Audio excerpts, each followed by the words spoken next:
Hello. As some of you may or may not know, in addition to being a complete paper nerd and glue stick enthusiast, I'm also a writer, and I write fantasy fiction, short stories and novels.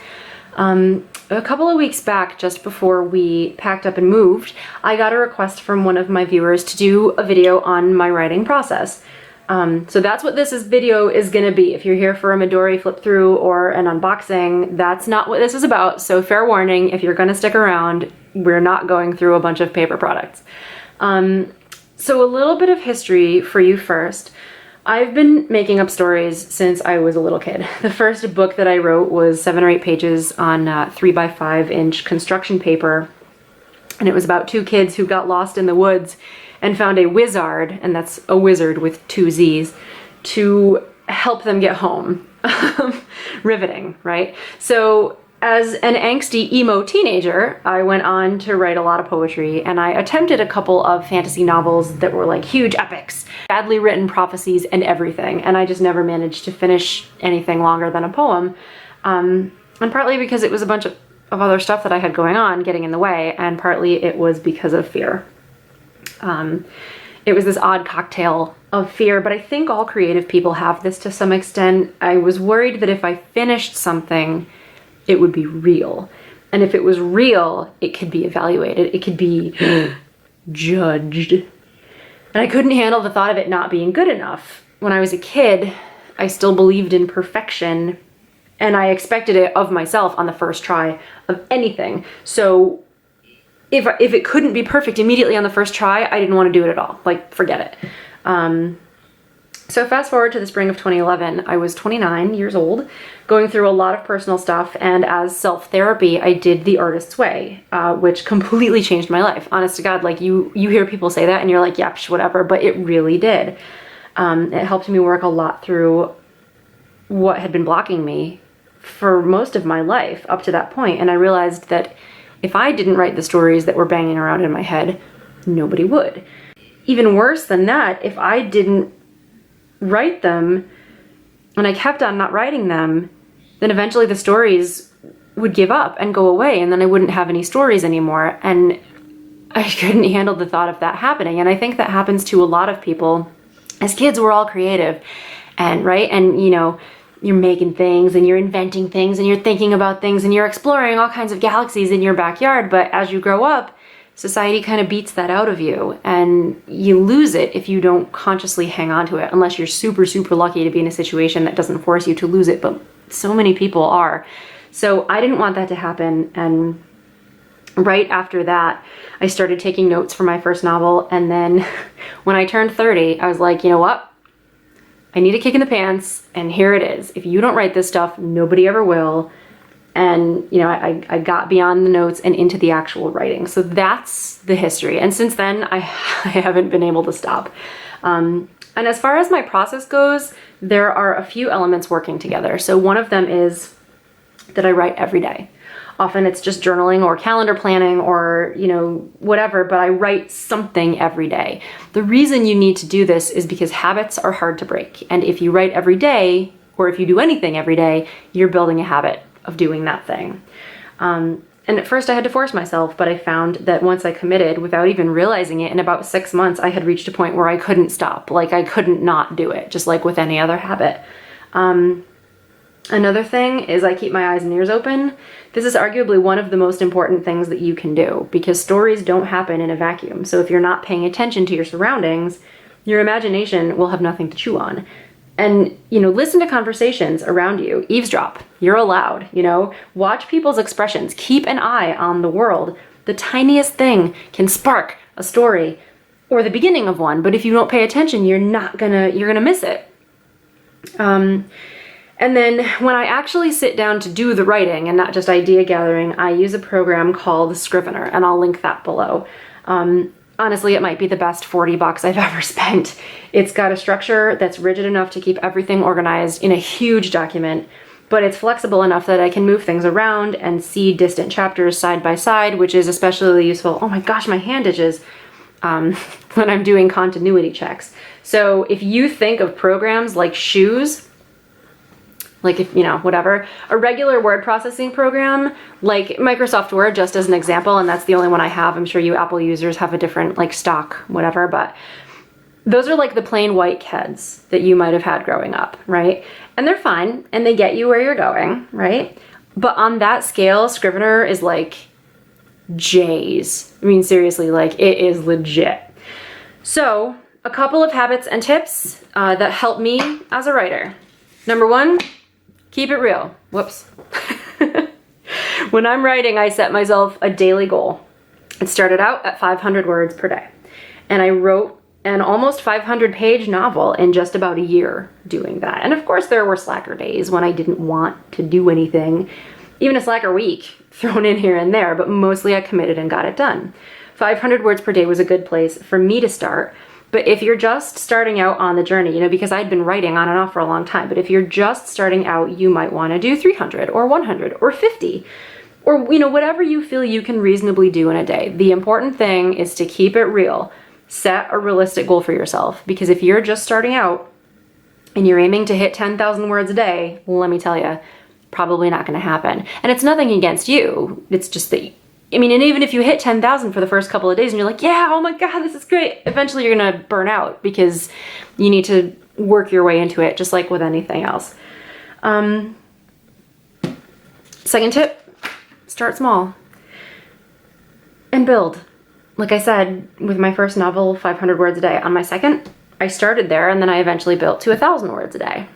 And that was doable because I built towards it. It's just like training for a triathlon or any other event. You can't just jump out of bed one day after a lifetime of couch potatoing or even dabbling and suddenly be an Olympic athlete. It doesn't work that way. So start small and build.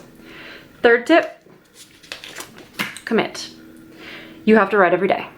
And God's honest truth, sometimes it's going to be crap, right? That's okay. It's okay for you to write crap. And that was something that for me, it's one of the hardest things that I learned, but it's true. Allow yourself to get the crap out of your system to make room for the good stuff to come through. Write it down anyway. Get it out. And the fourth and final tip is listen.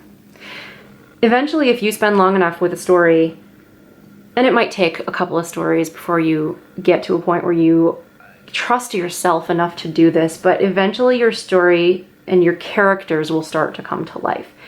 With my first novel, and I'll never forget this, I had a plan as to what was going to happen. And as you can probably tell from my hardcore belief in perfection, I'm a planner. I'm a type A, firstborn planner. And I had a plan, right, for what was going to happen. And I would go into a scene with a clear idea of where that scene was going to go and how it was going to get there. And then I would just kind of helplessly watch as my fingers typed something else. And here's the thing, it was better.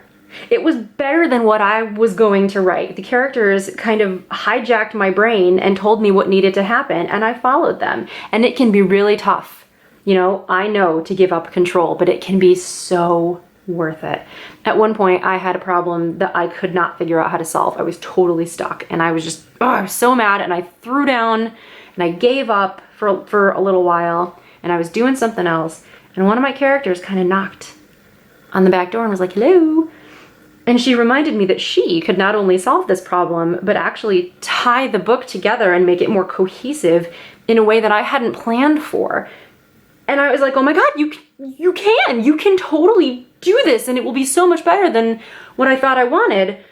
And it was one of the most amazing writing experiences I've had to date. And it probably sounds like new agey and dumb to some of you, but I swear it made the story stronger, and it came out of nowhere. I mean, obviously it came out of my brain, but it was a part of my brain that I kind of let go to do its own thing. It was a part of my brain that had this character's name on it, and it came to me with what needed to happen. And, listen to your characters, and once in a while let them drive. And sometimes they're going to crash the bus. Yeah, sure. We all do. But sometimes they're going to make it fly. So eventually you're going to reach the end of whatever it is that you're trying to write, a short story, novelette, novella, novel, whatever it is. From here, if you want to keep it in a drawer and bask in the glow of having written it, congratulations, you're done. If you think you want to publish, there's more work ahead. What I've been doing so far is when I finish a draft, I will let it sit for a couple of weeks and I won't touch it. Your brain needs the time away to actually be more effective at finding, well, to be more effective at what comes next, which is editing. Because you can't, your brain needs the time away. You can't just look at something right away and see, because you know what it's supposed to say, and sometimes you won't see what it actually says. So go back in, and now that your eyes and your brain have had a break, you're looking for continuity issues, you're looking for giant holes, for any glaringly obvious shortcomings, fix them. This usually takes me to a second or a third draft, depending on how much reworking needs to be done. And once I've got a draft that I'm comfortable with, I will recruit early readers. I'll get anywhere from 5 to 10 people who are willing to read the draft and give me feedback on it, because I'm too close to the story to see the holes. So I need other fresher brains to do it for me. Once I get feedback from those early readers, I'll go back, I'll tweak anything that needs attention. I mean, and sometimes they ask me like, oh, are you making changes? Generally, I don't make changes until I have feedback from all of them, because then you can kind of compile the data. And if everybody has an issue where they don't understand what's happening on page 72, it's because you wrote it wrong. If everybody doesn't get it, it's you. If one person doesn't get it, it might be them. If everybody doesn't, it's you. So once I get feedback, I will go back and tweak and come up with a more final draft. After that, if you want to publish, there are a lot of roads to doing it. Find an agent, find a publisher, publish yourself. There's lots of options. So if you're looking to do that, I would strongly recommend doing your research and going with what you think is going to work best for you. Because everybody's different. Everybody wants different things from publishing. Some people want to find an agent or a publisher and wait for the legitimacy of, you know, the publishing world telling them that, yes, we want to publish this, and yes, professionals think you're great. And then some people are like, whatever, hit a button, I'm out there in the world. So, you know, there are pros and cons to both of them. These days, house publishing and e-publishing, you know, self-publishing and professionally whatever, they're both legitimate. Neither is more legitimate than the other at this point. So it really comes down to what you want and, you know, what you want out of that experience. I've decided to test the self-publishing waters because although I've written 2 novels and a couple of shorter things recently, I haven't published anything yet. And I've decided to test the self-publishing waters through Amazon by putting out a novelette that I wrote about a Japanese fox spirit, a kitsune, and the price of love, just to see what kind of readers I can build through that channel, and basically just to see what'll happen. So that should be available sometime this fall, and let me know if you guys are interested, and I'll provide a link when it's available. And that is probably everything and more that you ever wanted to know about my writing process. So to recap, the important things, if you want to write, are these 4 things. Set realistic goals for yourself, keep your eyes and ears peeled, start small, feed your imagination, commit, do it every day, listen to your characters. It's all here. These are the big 4, especially when you're getting started, but all the time. So everything else really is just tools and tips and programs, but those are the basics. So if you're starting down the writer's path, keep me posted on how it goes. I would love to hear. And if there's anything else that you want to know that I managed to leave out in a 15-minute approximately video, ask in the comments. I'll put some links below to some of my favorite resources, and thanks for watching, and I'll see you again soon. Bye.